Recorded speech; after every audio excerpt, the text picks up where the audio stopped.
الحمد لله الذي أرسل رسوله بالهدى ودين الحق ليظهره على الدين كله وكفى بالله شهيدا. وأشهد أن لا إله إلا الله إيمانا به وتوحيدا، وأشهد أن محمدا عبده ورسوله صلى الله عليه وسلم تسليما مزيدا. أما بعد، السلام عليكم ورحمة الله وبركاته. برادران و خواهران عزیز، اهل توحید، اهلا و سهلا و بارک الله فیکم. باذن الله سبحانه و تعالی این حلقه 11 از شناخت خوارج و کشف شبهات آنها است و ما تا به حال در بالای شناخت خوارج قدیم هستیم. برادران عزیز، خوارج قدیم را می توان به 3 منطقه تقسیم کرد یا به 4 منطقه تقسیم کرد. خوارج قدیم را به 4 منطقه تقسیم میکنه. خوارج قدیمی که محکمه گفته بودیم. محکمه یعنی همون خوارج های اوله که به حضرت علی خروج کرده بودند رضی الله عنه. خوارج هایی که حروری میگویند، نهروندی، یا همین ها را محکمه میگن. خوارج های اوله اینها در عراق بودند، عراقی ها، یا اینها را میگیم در همون سرزمین عراق، به انسان های مختلف که حضرت علی در نهروند اینها را همشون قتل عام کرد بجز اندک.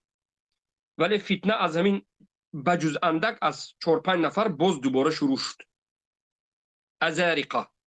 ازارقه و مکه آمدند، لیکن باز رفتند به همون عراق. اینها دومین فرقه، یعنی عادتا از عراق. سومین فرقه نجدت، خیلی که آموختیم. نجدت در جزیره عرب، امروزه مملکت عربستان سعودی یک طرفش و در بعضی روایت‌ها عمان و غیره. و چهارم فرقه، فرقه عبادی ها حاضر و در همون وقتش هم تا به حال اینها خیلی گفتیم دولت عمان تا به حال وجود دارد، خوارج ها. و در زمان قدیم همین عبادی ها در افریقا، مثلا مراکه میگیم، مغرب، مراکه، جزایر، خیلی هم این خوارج ها مشهور شده و حتی اینها دولت های خودم یک چند بار ساخته بودند. خوارج یکی از خوارج ها حتی در افریقا به نام عبدالوهاب حکومت می سازد. خیلی خوارج سخت.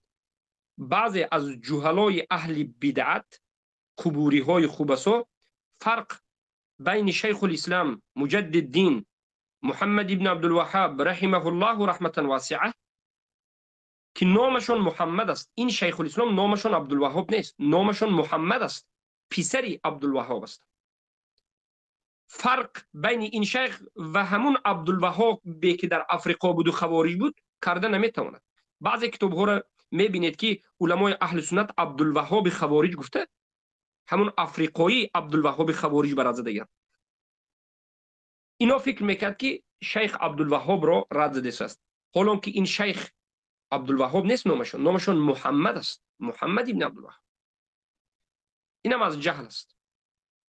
عبدالوهاب خوارج در افریقا معروف است، اما شیخ محمد ابن عبدالوهاب یکی از علمای اهل سنت و الجماعت، مجددین، ظاهر کننده توحید، نابود کننده و نیست کننده کفر و شرک از جزیره عرب که برای نصرت توحید لا اله الا الله خیلی خدمت کرده. الله رحمتشون بکنه. علمای نجد رو همشون را رحمت. اما بعد بالاخره در افریقا هم عبادیه ها بود که ما عقیده های اونها را گفتیم. اما ما تا به حال در بالای خوارج، آیا در سرزمین فارس، عجم که من و شما فارسی هستیم، آیا در سرزمین ما هم خوارج بود یا نبود؟ در همون زمان قدیم بود. خوارج های اوله را گفتیم، عراقی ها را، خوارج های جزیره عرب گفتیم، نیم جزیره عرب، خوارج های افریقا را گفتیم. انکنون می آیم به بیان خوارج هایی که در همون زمان قدیم، خوارج های قدیم در سرزمین فارس بود. شما اگر سوال بکنید که چی فایده دارد از آموختن این خوارج ها که نام به نام محکمه، حروری، محکمه، ازاریقه، نجدات، ایباضی. نجدات به 5 قسم تقسیم می شود، ایباضی ها به 6 8 قسم تقسیم می شود. بعد از این انا همیخل همه اینها رو آموختن و آمدن و به خوارج‌های در فارس بوده آموختن چی فایده دارد؟ فایده این است که اولا حقیقت خوارج‌های قدیم را میدانید. ثانیا خوارج‌های امروزه را به خوارج‌های قدیم قیاس میکنید که آیا امروزه خوارج‌ها اعتقادشون مثل خوارج قدیم است یا نیست. برای آنکه بسیاری ها میگن که امروزه خوارج‌ها دیگر خوارجند، یعنی در دیگر مسائل خوارجند، خوارج‌های پیشتر دیگر مسائل. سببش چی؟ سبب این که بسیاری کسانی بالای خوارج صحبت میکنند خوارج قدیم، فقط در بالای یک نمود خوارج صحبت میکنند.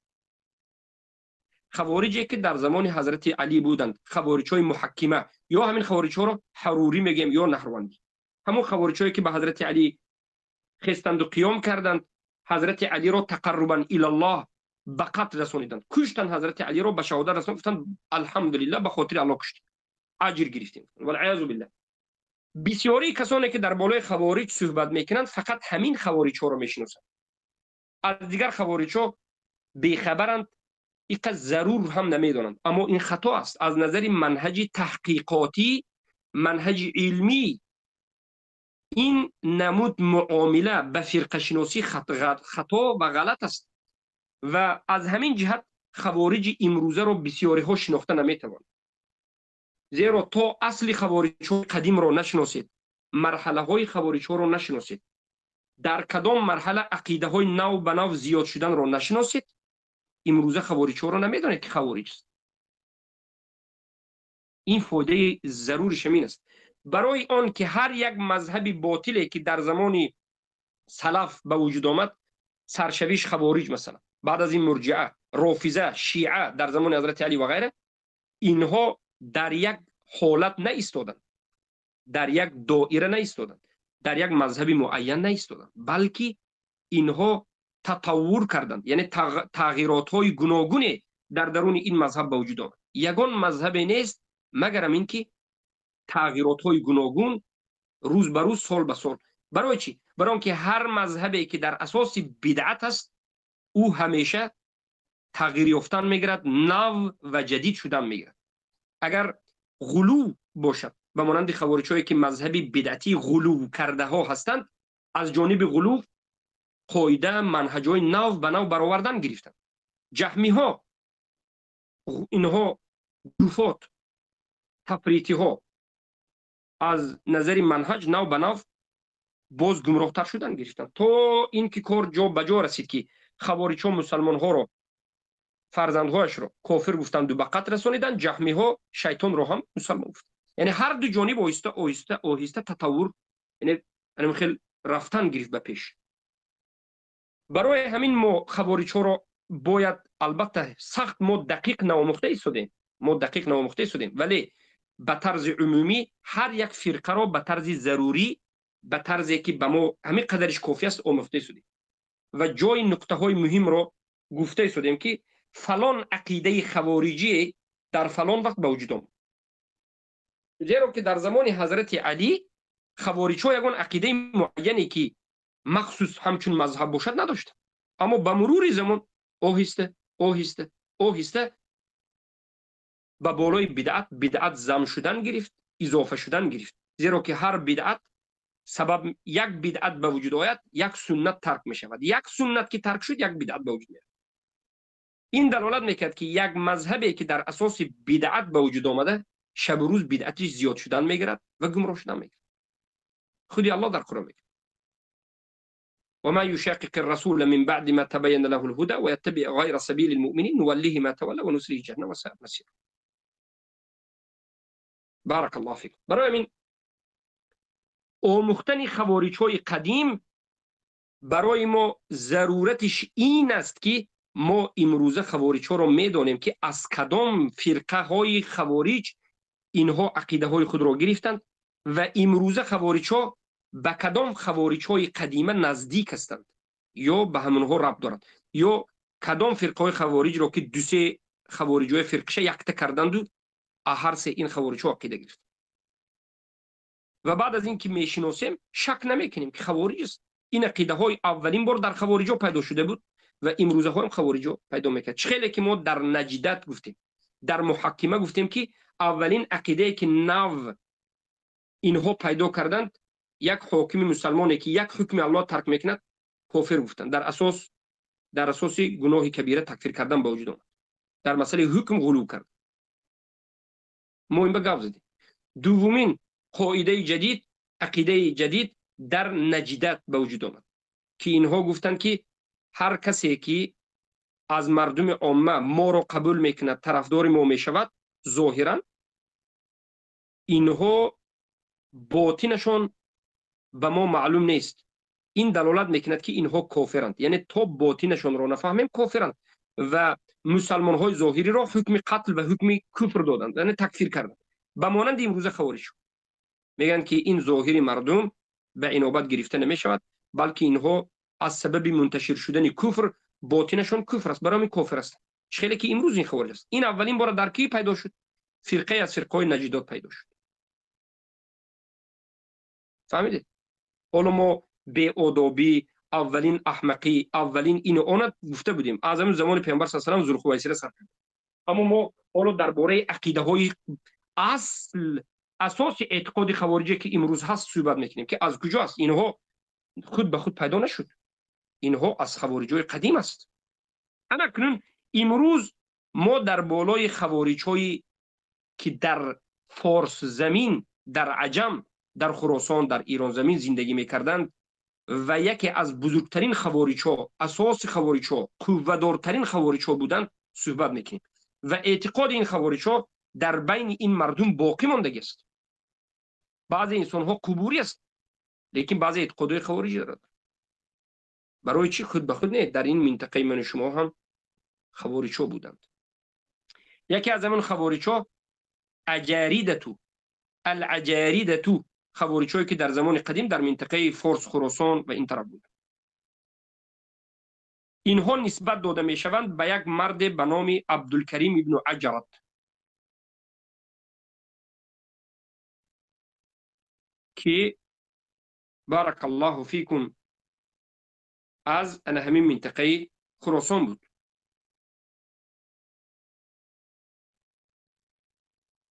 مالطی میگویند که در کتاب التنبیه و الرد صفحه 168 والعجاریدة او الجردیة، اجاریده ها، خوارج‌های اجاریده و جردیه، فرقه من فرق الخوارج الكبیرة، فرقه از فرقهای خوارج بزرگ، یکی از فرقهای بزرگ در بین خوارج ها. اجاریده یکی از فرقهای بزرگ، معده چنه. وقد انقسمت فيما بينها الى فرق كثيره. انا همین فرقه بزرگ اجاریده در بین خودش به فرقه های خیلی گوناگون تقسیم شده است. حالا دیده ایستادید خوارج ها این بازی ها به 6 قسم، نجدات به 5 6 قسم. ما تا اینجا رسیدن 10 15 تا قریب 20 فرقه خوارج تقسیمات شده گفتیم. النجدات خود خوارج ها به 30 فرقه ها تقسیم شده است و به خصوص اجاریده ها در درونشون چی میشه؟ تفریقه به وجود میاد. اختلف اهل المقالات فی عددهم. اهل مقالات یعنی کسانی که فرقه شناس هستند، علماء فرق هستند، در بیان فرقه های اجاریده اختلاف کرده است. بعضی ها کمتر، بعضی ها زیادتر، به سبب اینکه خیلی هم اینها فرقه زیاد هستند و در بینشون خیلی فروعات و تفریقات به وجود آمده است. انا کو ببینید مالتی میگن که وكان تجمعهم في منطقه خراسان. تجمع اینا، جایگاه اینا در منطقه خراسان بود. ایران نه، اصفهان نه، یا مشهد نه، خراسان. خراسان کبیر. شما میدونید خراسان کجاست؟ تاجیکستان، ازبکستان، ترکمنستان، امروزه افغانستان، اینها انا اینجا چیست؟ و نصف ایران، نصف زاید ایران تا جرجان اینجا، مشهد و اینا هم خراسان است. انا همین منطقه شون جای اینها در کجا بود؟ همین خراسان بود. خوارج های قدیم خراسانی. و هم اکثر الخوارج بها، و آنها اکثرین بسیارترین خوارج ها در خراسان بود. یعنی در خراسان فرقه های خوارج بود، لیکن بسیارترین اونها اجاریده بودند.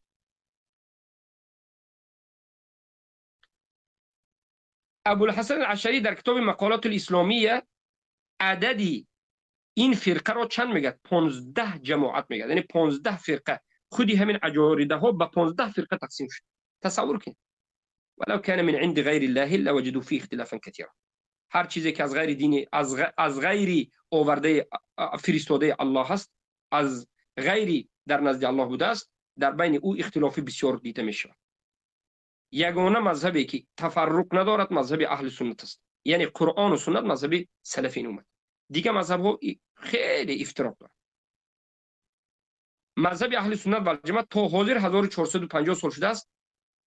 یعنی مذهب اهل سنت به این معنا که پیروان قرآن و سنت فهم سلفین اومد. یگان دیگر مذهب ندارن، یک مذهب. اگر شما بگید که مالکی چی، شافعی چی، حنبلی چی، حنفی چی، اینها مذهب اعتقادی نیستند، اینها مذهب فقهی است. همشون در اعتقاد یک هستند. ابو حنیفه خطا کردند، علما ابو حنیفه رو مرجئه گفتند. نگفتند که بله اینم یک فرقه ماست، گفتند که مرجئه است، خطا است. اما مسائل احکام، مسائل اجتهادی، بابهای اجتهادی، بعض نظرها دیگر است. اما مهم این است که عقیده است. بارک الله فیکم. مثلا میگن که المیمونیه یکی از نامهای اونها، الخلفیه، الهمزیه، الشعیبیه، الخازمیه. بعضی ها همینه حازمیه میگن، خا حرفی خا کتی، الخازمیه مشهور. اما در بعض کتاب ها، در بعض نسخه ها، بعض علما خانه و حازمیه تو گفته است. نواد و بعض کتاب ها بخونید حازمیه، معناش نیست که شیخ احمد ابن عمر الحازمی رو کسی حازمیه میگه. چه که امروز بعضی ها حضرت شیخ احمد ابن عمر الحازمی رو به خوارج و اینیون طعنه میزنن. البته کمی بعضی خطاگی دارند، اما خوارج گفته نمیشه.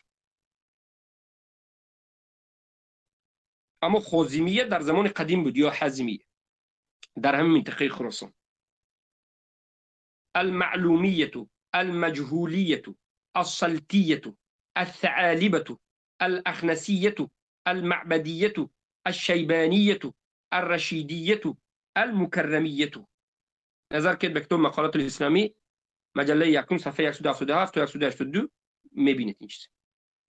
اما بغدادی باشد، در تاریخ بغدادی 10 فرقه میگه. در کتاب البته الفرق بین الفرق صفحه 94 و در کتاب الملل و النحل مجله یکم صفحه 130 آمده است که بغدادی الفرق بین الفرق آمده صفحه 94 که 10 فرق میگه. شهرستانی 16 فرقه میگه مثلا، شکلی که الملل و النحل میگه. مقصد چیست؟ مقصد این که یک فرقه در خراسان بود، مشهور و معروف، قوی، حتی حکومت میکرد، حکومت دستش گرفته بود یک منطقه. اجاریده گفتنی خوارج شد. ولی اینها باز 15 16 از 10 زیاد فرقه بین خودشون داشت.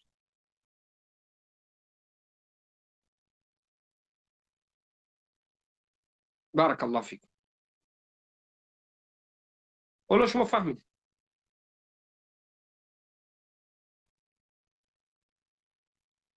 کنون عقیده های انا همین اجاریده ها رو بیان میکنیم. یعنی همین خوارج هایی که اجاریده و در منطقه خراسان بودند و اینها از همه خوارجی بسیارترین خوارجی ها، بقوتترین خوارج در خراسان همینا بودند. چرا من این رو میگم؟ برای که غیر از این با دیگر خوارج ها، دیگر گروه ها هست که ما میگویم با در دوام سخن. لیکن از درون خوارج های منطقه خراسان، از همه خوارج های پرقوت انا همین اجاریده بود. اینا چی عقیده داشت؟ عقیدهشان به مانند محکمه، در مسئله حکم محکمه. همه خوارج ها در مسئله حکم عقیدهشون به مانند محکمه، در مسئله گناه کبیره تکفیر، یعنی همون عقیده را دارند. حضرت علی را مثلا بعد دیدن و تکفیر کردن، حضرت معاویه رو رضی الله عنه و یا هر کسی که حضرت علی معاویه رو دوست دارد و غیره، یا گناهی کبیره که تکفیر کردن، یا محکمه در مسئله حکم ترک کردن یک حکم الله، تکفیر کردن به تسلسل به تکفیر رفتن، اما با یک زیادتی داشتن. اینها یک زیادتی بدعتی نو این بود که خیلی که در مقالات الاسلامیین مجله یکم صفحه 177 آمده است، میگه که اینها فقط یک رأی زیادتی به همون رأیی که پیشتر گفته بودیم دیگر خوارج ها داشتند، به همون یک فکر زیادتی با اضافه کردند. یزعمون انه یجب ان یدعى الطفل اذا بلغ وتجب البراءة منه قبل ذلك حتى يدعى الى الاسلام ويصفه هو. اینها میگفتند که فرزندهای مسلمان هم کافر هم، البته گپ درباره کافر نه، فرزند کافر نه، گپ درباره فرزند مسلمان میرود. خوارج‌ها میگفتند که فرزندهای مسلمان تا به بلاغت رسیده یک مرتبه دعوت کرده اونها را مسلمان کردن، اونها همچون کافر معامله کرده میشن و از اونها باید براءت کرده شد. یعنی همون پسرهای مسلمانی که پیامبر گفتن که فرزندهای مسلمان چی است؟ فرزندی که پدرش مسلمان است مسلمان است. اما من شما میدونیم که انا همین پسر بچه جاهل است، نمیداند بسیار چیز.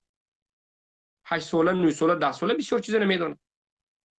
در نزد اهل سنت مسلمان است، مسلمانی حکمی مسلمان است. این چه مسلمان حقیقی است که با چی میشد در سن تمیز وفات کنه جنت میرد. اما خوارج‌ها میگن که این نه مسلمان حقیقی نه حکمی، بلکه در همین وقتی که کودک مسلمان تا سن بلاغت میرسد این کافر است میگن و از این باید براءت کرده شود، زیرا که این یک جاهل است و چی میگن باید که دعوت کرده شود. یعنی هر کودک مسلمان کافر است براءت کرده میشود، همچون کافر معامله میکرده میشود تا زمانی که او به بلاغت میرسید شما یک بار دعوت میکرد. یا بعضی خوارج‌ها گفتن که تا سن تمیز شما یک بار او به دعوت و عقیده خوارجی را گویا میرسانند، اگر قبول کرد مسلمان شد، نکرد کافر است. فهمو شد برادر؟ این یک عقیده نوی بود که اجاریده ها همراه کردند. یکی از فرقه های دومی که خوارج المیمونیه که از همین اجاریده ها است، پیروان میمون ابن خالد از اجاریده بود. این از بلخ بود. بلخ میدونید در کجاست؟ در افغانستان است بلخ. این شاعرها را میدونید که بلخی.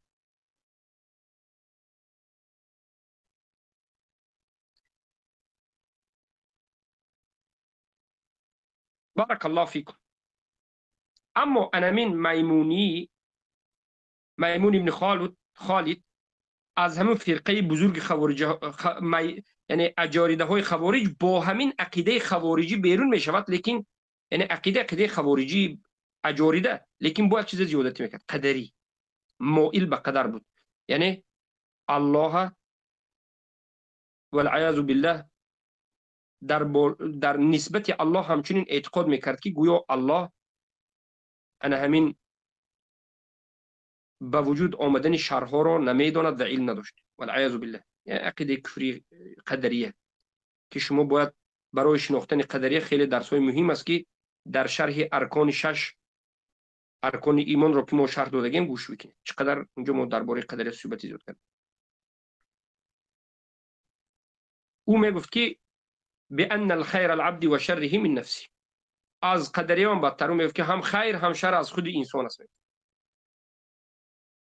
و اثبات میکرد فعل رو به انسان هم سرشویش رو هم خلقش رو. سبحان الله.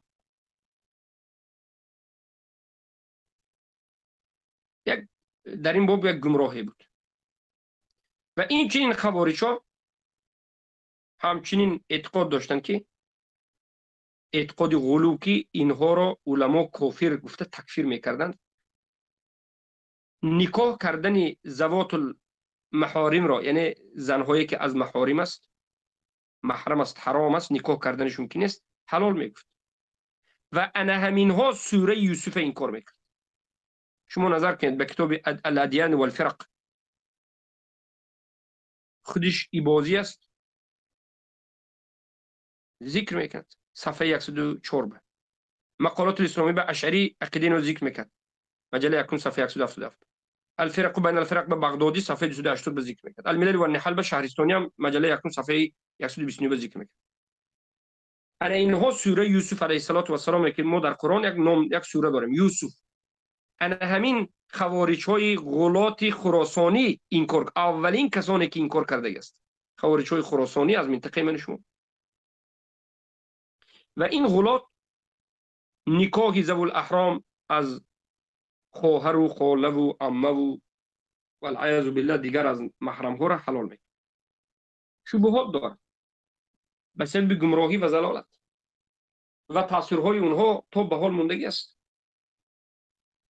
فرقه دیگر از اجاریده، خلفیتو، که اشعری میگوید که در مقالات الاسلام مجله یکم صفحه 177 این صاحبانی همون مردی هستند که نامش رو خلف میگفت. خلف الخارجی و پیرو بودن. اینها خوارجا از کرمان بودن، کرمان و مکران، خیلی که شهرستانی میگه. الحمزیه، اینها پیروان هستند که نسبت داده میشد به حمزه ابن اکرک او ادرک، سال 179 هجری در وقت خلافت هارون الرشید اینها به خراسان غلبه میکنند، سیجستان به غلبه میکند، مکران به غلبه میکند، کوهستان به غلبه میکند، کرمان به غلبه میکند. خیلی پیرو زیاد داشت. یعنی خراسان، سیجستان، مکران، کوهستان، کرمان، این منطقه ها در زیر دست خوارج بود. در زمان هارون الرشید این منطقه ها رو خوارج ها زده گرفته حکومت میکرد. خیلی پیرو زیاد داشت. خیلی جنگ های شدید به مسلمان ها کرده بود و به خصوص این چنین جنگ های شدید به دیگر فرقه های خوارج به خودشون کرده بود و به نهایت فساد بزرگی را در بین مسلمان ها به وجود آورده. خیلی هم خون را حلال کرده، مردم کشی میکرد و مردم از این فرقه رسول میترسید.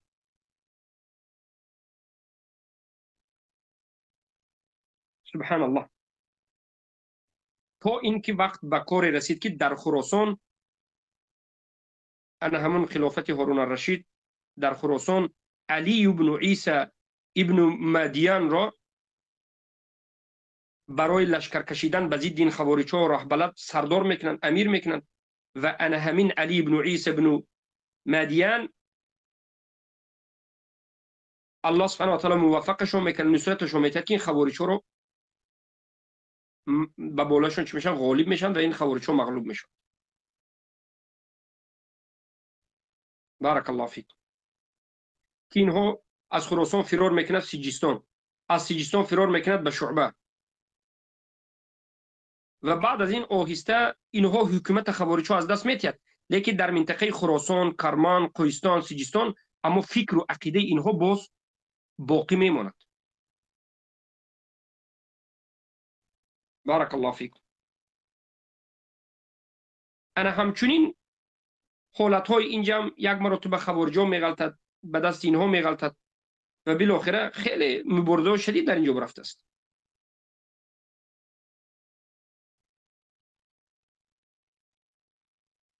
تا اینکه در نیشاپور عبدالرحمن نیساپوری میبرند و اینها را تا آخرش نابود میکنند. مالتی در از فرقه حمزیه میگه که یقولون بكل قول الحروریه، همین فرقه حمزیه که در خراسان بود خیلی قوی هم بود، همه سخنهای حروری را میگفتند. حروری همون فرقه که در زمان حضرت علی بود.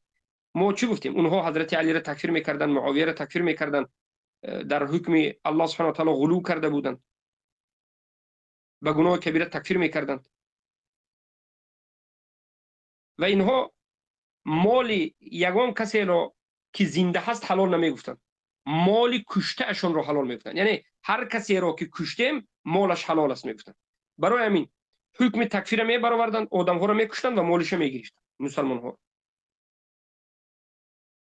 خیلی که خیلی گفتیم مالتی میگه يقولون بكل قول الحرورية غير أنهم لا يستحلون أخذ مال أحد حتى يقتلوه. مالی هیچ کسی رو حلال گفته نمیگرفتن تا اینکه نکشند. اول میکشتن بعد میگفتن. فإن لم يجدوا صاحب المال لم يتناولوه. اگر صاحب مال رو نیابند از این مال نمیگرفتند، استفاده نمیکردند، نمیخوردند. دون ان يظهر صاحبه. تا زمانی که صاحبش وجود نداشت. صاحبش رو یافتند میکشتند. فیقتلوه میکشتند. فاذا قتلوه اگر کشند بعد این مال حلال است میگفتند. و انامین رو به خودشان شریعت کرده بود. سبحان الله. التنبيه والرد للمالطي صفحه 56 نظر کرد. و این دیگر کتاب هم دیگه است، مقالات و غیره.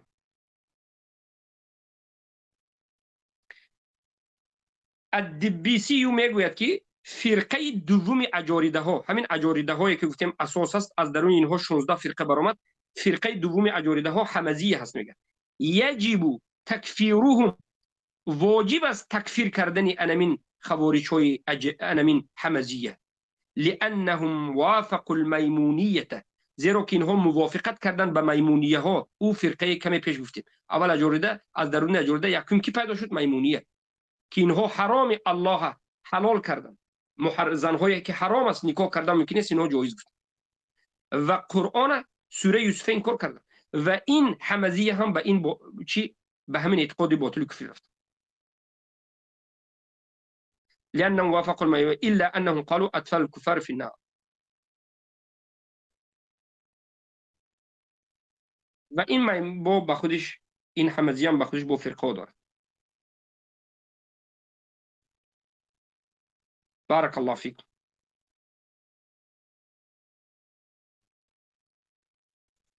سبحان الله. دیدید شعیبیه گفتنی با فرقه دیگر از زیر اجاریده، یک فرقه مایده است که نسبت داده میشد به شعیب ابن محمد. یکی از فرقچه های مایده از درون اجاریده ها بود، ولی اینها قدری میشود، به کفر دیگر میدارد. خیلی گفتیم خازمیه، خازمیه. این رو اشعری در کتاب مقالات خازمیه به حرف خا گفته. و این چنین بغدادی در فرق خازمیه گفته. اما شهرستانی یکی از علمای فرق اینها را حازمیه به ها گفته. حازمیه. اینها پیروان حازم ابن علی هست و اینها از درون اجاریده ها، از فرقه اجاریده، بسیارترین فرقه که در درون اجاریده بود، یکی از بسیارترین همین حازمیه ها هستند که اینها سیجستانی بودند. سیجستان ایران حالا هم است. ایران، در ایران سیجستان است. در باب اعتقاد به مانند خوارج ها بودند، اما قدری نبودند. خیلی گفتیم قدریه های معذرت خواهی میکنم، خوارج هایی که در فارسی زمان، در فارس زمین، در عجم، در منطقه فارس بودند، خراسان و سیجستان و این خوارج ها اکثرشون به قدریه رفته، هم از جانب تکفیر و ایمان خوارج بودند، از جانب باب تقدیر قضا و قدر اینها قدری بودند. فهمیده؟ هم غلو کرده از این طرف، از این طرف قدری بود.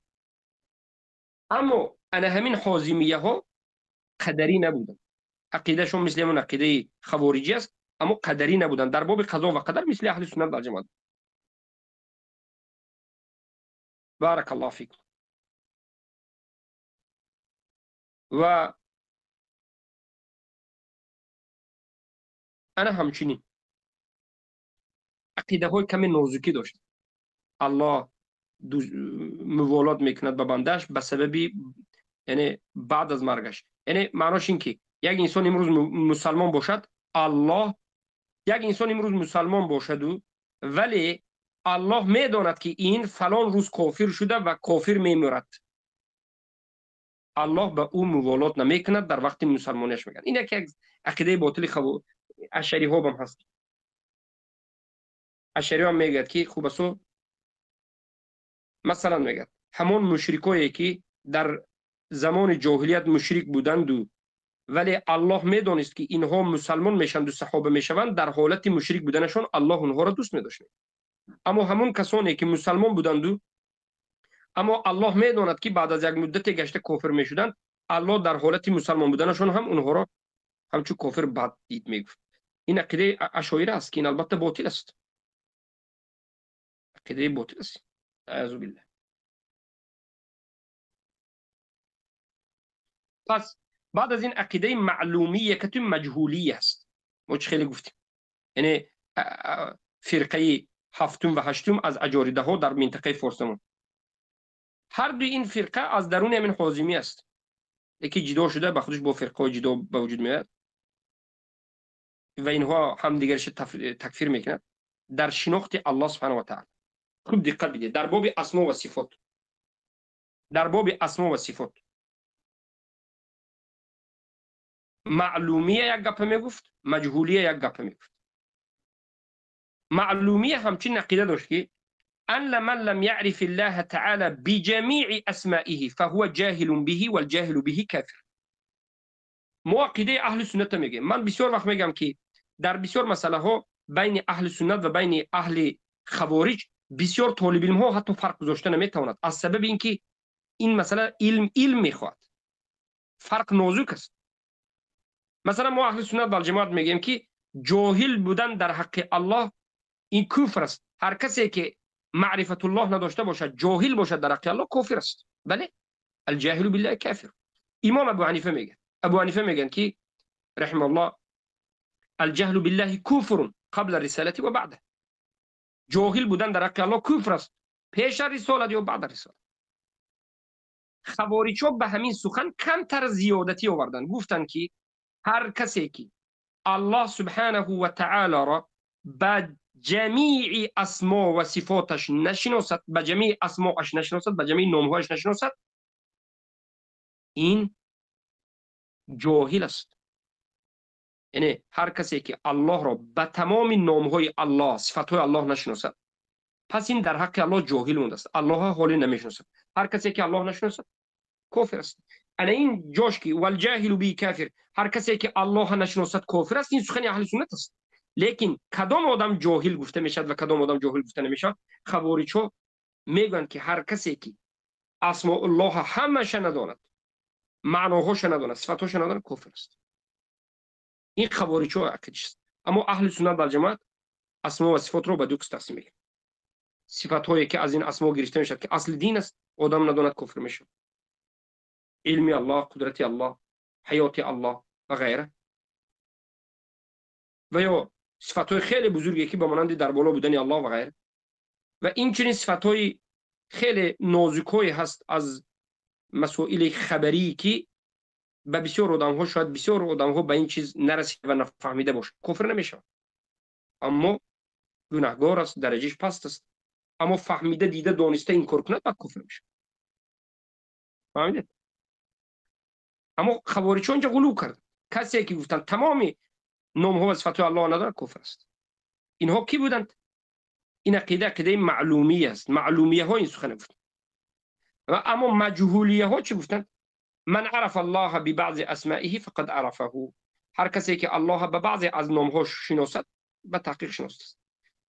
معلومیه ها مجهولیه را تکفیر کردن، مجهولیه ها معلومیه را، و هر دو اینها یک شدند و اهل سنت تکفیر کردند.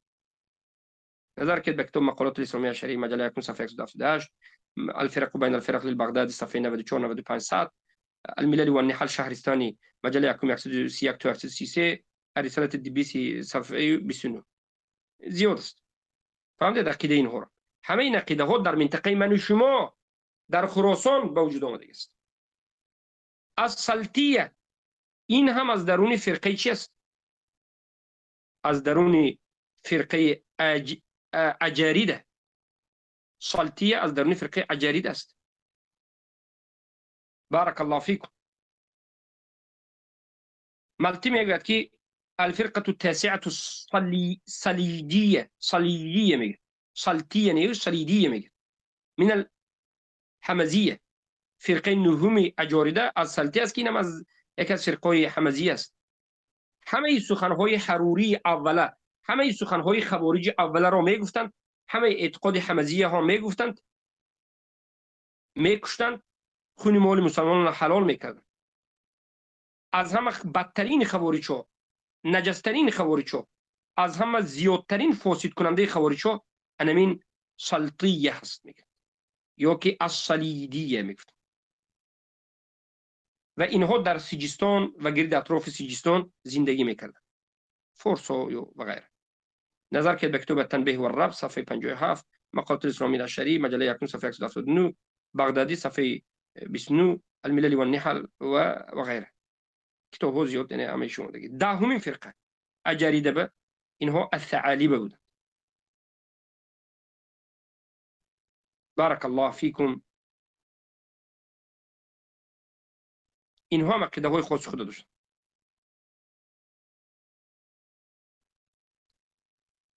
بارك الله فيكم. إنهم يقولون كي وسبب انفصال الثعلبة عن الكريم أن رجلا خطب بنت ثعلبة فطلب منه ثعلبة بيان المهر، وقبل أن يخبره الخاطب بالمهر أرسل المرأة لترى البنت هل هي البالغة معرفة بالإسلام على الشرط المطلوب أم لا، فقالت أمها للمرأة هي مسلمة سواء بلغت أم لا، فطور الأمر إلى أن بلغ عبد الكريم. يعني أسوي یک چیزی ناجیز اختلاف موجود و فرقه موجود. سبحان الله. فرقه ها گوناگون است، فرقه ها گوناگون است و حتی کار به جای رسید که خوارج هایی که اهل سنت تکفیر میکنند برای حکم الله قیام کردند، عاقبت کارشان رفته چی شد؟ یکی از فرقه های اینها الاخنسی هست و یکی از اینها المعبدی هست. اینها چی گفتند؟ اینها گفتند که سبحان الله جایز است زنهای مسلمات را به مشرکه ها دادن و این چنین جایز است که یعنی جوز تزویج المسلمات من المشرکین. خیلی که شهرستان ذکر میکنه جایز دانستند که زنهای مسلمه را به مشرکین، مردهای مشرک داده شد. کسانی که به خاطر گویا این کار کفر خسته بودن اخرنده عاقبت ببینید. چه که امروز خوارج ها رو میبینید در حیرت میمونید. از یک طرف اهل سنت و جماعت تکفیر کرده روان است، از طرف دیگر به کافرها سلام دادن جایز میداند، ملحد گرفتنش هم جایز میداند، دختر مسلمان کفر به دادن هم جایز میداند، سلام علیک کردن مسلمانی هم جایز میداند، کشته کفار هم هیچ وقت مهم نیست میگه، این چیز عادی است میگه. در نزد خوارج ها مهم فقط اهل سنت تکفیر کردن است، منهجو انا میگم. عینا همین سخن پیامبر گفته یقتلون اهل الاسلام و يدعون اهل الاوثان. اینها میکشند مسلمان ها را، میگذارند کفار مشرکین. شب روز حرکتشان، دعوتشان، کوشششان، تکفیرشان اهل سنت است. هرگز به ضد شرک و کفار و مشرکین مبارزه نبردند. اینها مشرک گفته اهل سنت میزنند، شرک و کفر گفته عقیده اهل سنت میگن، به مانند جهمی ها از جانب دیگری. الله المستعان. یا شیبانیه که این نسبت داده میشد به شیبان ابن سلمه که اینها هم باز عقیده های خود داشت. پس عقیده رشیدیه، عشریه که اینها هم با عقیده های خود داشت. 15 عقیده ثعالبه از اجاریده ها المکرمیه که به مکرم ابن عبدالله العجلی نسبت داده میشد که شهرستانی میگد که من عجلی. انا همچین عقیده ها رو داشت. برای اینکه ما امروز با پرگی از خوارج ها مختصرا به پایان رسانیم، خوارج های فارس اجاریده کاملا به شما فهمیده شد و عقیده‌اش فهمیده شد، بله چی نویگری ها آوردن. حالا میگذاریم به بیهسیه. بگم ششمین فرقه یا که یکی از بزرگترین فرقه، ما گفتیم محکمه، ازارقه، نجدات، اباضیه، بعد از این اجاریده و ششمینش البیهسیه. البیهسیه ششمین فرقه، یکی از فرقه های رئیسی خوارج، یکی از فرقه های بزرگ خوارج که نسبت داده میشد به ابی بیهس.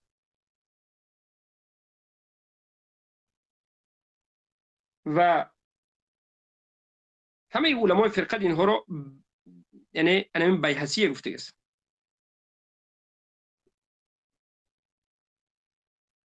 این چیزهای نو به وجود میاد در خلافت ولید ابن عبدالملک میاد.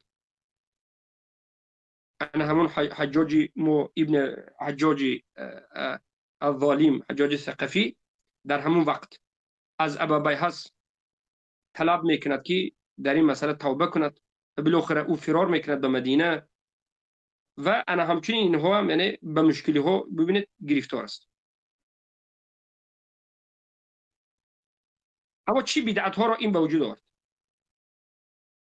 این بدعت های را به وجود آورد در خوارج‌ها که یگان نفری از خوارج‌ها پیش از این چنین بدعت ها را هم به وجود آورده بودند، یعنی به تماما نو. این قربانی کردن را پیش از روز قربانی جایز میدونست. یعنی امروز روز قربانی نیست، عید قربانی امروز نیست، قربانی فردا و پس فردا است، یا کدام وقت خود قربانی کردن جایز است. در حالتی که الله سبحانه و تعالی در سوره مائده دوم میگه که یا ایها الذین آمنوا لا تحلوا شعائر الله ولا الشهر الحرام ولا الهدي ولا القلائد. اینها را شیطان تا به درجه فریب داد که اینها حتی آمدند گفتند که نکاح کرده گرفتن زنی مجوس، یعنی زنهای مجوسی آتش پرست را زن کرده نکاح کرده گرفتن درست است. در حالتی که یگان نفر از صحابه تابعین سلف نگفت.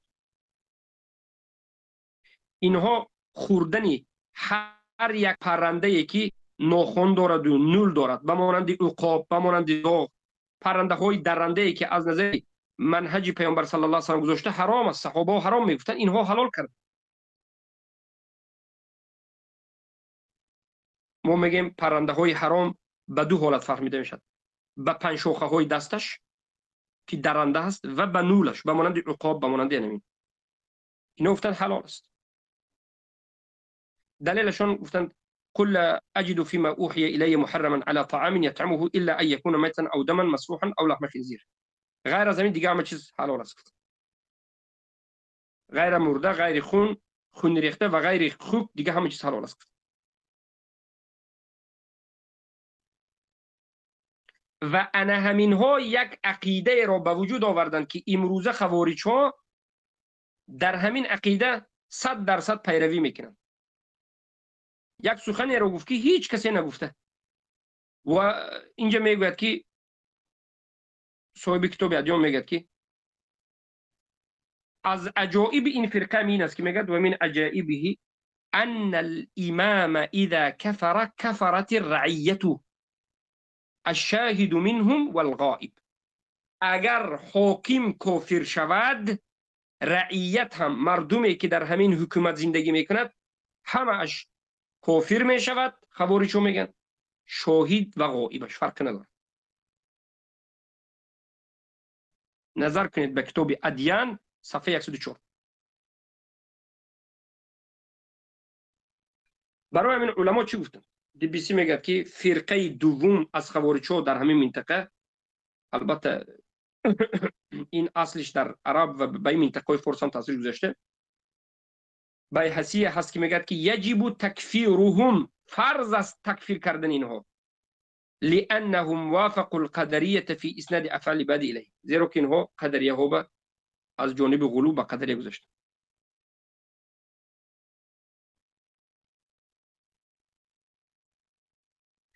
اشعری هم، شهرستانی هم، بغدادی هم و صاحب کتاب ادیان هم، ملتی هم، همه میگن که این فرقه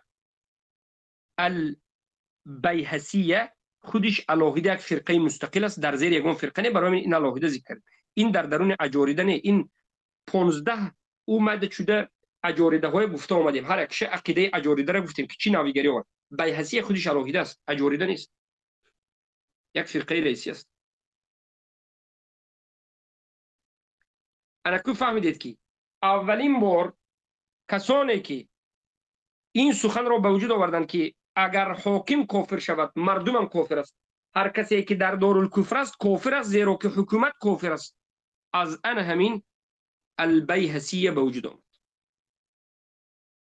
پس این دلالت میکرد که برادر عزیزم، امروزه خوارج ها عقیده هاشون از همه فرقه گرفته شده، هم محکمه را دارد، هم نجدیه را دارد، ازاریقه را هم دارد، از ایبازیه هم دارد و ما آمدیم دیدیم که از اجاریده هم دارد.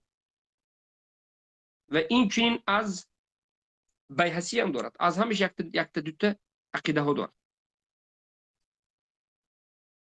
بارک الله فیکم. از این جد ما میگیم که آموختن اینها خیلی ضرور است. اما آخرین فرقه رو میگم، بعد از همین فرقه های قدیمه رو به پایان میرسیم. هفتمین فرقه، بزرگترین یکی از فرقه های خاصی رئیسیه خوارج، از صوفریتو. صوفریه پیش از این بیهسیه گفتیم، پیش از این عجریده، پیش از این در حقوق گذاشته ایبازیه، نجیدات، ازاریقه، محکمه. فهمید؟ این فرقه رو نسبت میتین، این فرقه خوارج رو نسبت میتین به زید ابن اصفر. نظر که به کتاب اشعری، بغدادی، شهرستانی، صاحب کتاب ادیان، همشون هم به نسبت میتین. مقالات صفحه مجله 1 صفحه 182، فرق بین الفرق صفحه 90، ملل و نحل مجله 1 صفحه 137، الادیان خود ایبازی مجهولی یکی از خوارج‌ها خودش وقتی که خوارج رو می‌نویسه صفحه 104 به نظر می‌نویسه ایبازی مجهوله. شهرستانی این رو به اسم السفریه الزیادیه میگه. بارک الله فیک. یعنی اینو همین است. اما ملتی باشد کمی درباره سفریه صحبت میکرد. میگه از سفریه هم اصحاب المهلب ابن ابي سفره خرجوا على الحجاج مع يزيد بن المهلب فقاتلوا الحجاج ولم يؤذوا الناس ولا كفروا المله. اینها خروج کردند به حجاج همراه یزید بن المهلب، با حجاج جنگیدند اما مردم اذیت ندادند، مردم مسلمان به خروج نکردند و ملت رو هم تکفیر نکردند. یعنی تکفیر بالعموم نکردند. خیلی گفتیم خوارج پیش گذشته تکفیر بالعموم میکرد. ولا قالوا بشيء من اقوال الخوارج الذي تقدم ذكره. خوارج پیشتر سخنش نگفتند و غیره.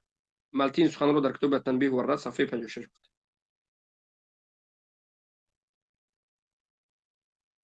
اینها دولت داشت، این خوارج تو دولت داشت در افریقا، در مغرب. بارک الله فیکم. یعنی منتشر شده بود عقیدهشون و غیره.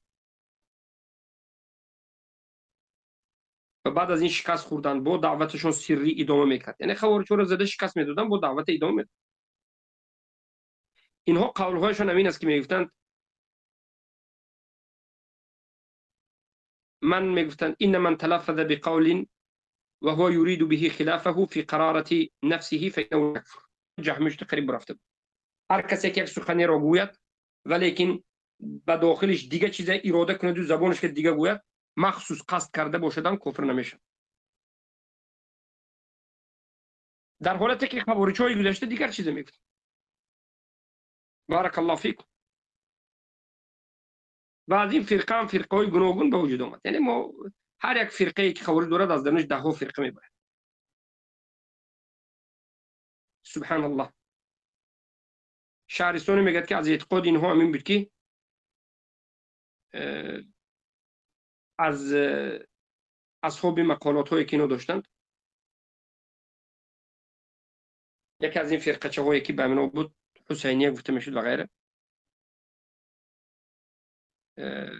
و بعد از این البدعیه، جعدیه، تغلیبیه، عذریه، اینها عقیده های با خودشون داشتن که خودشون قطعا جنتی میگفتند و دیگرها را تکفیر میکردند.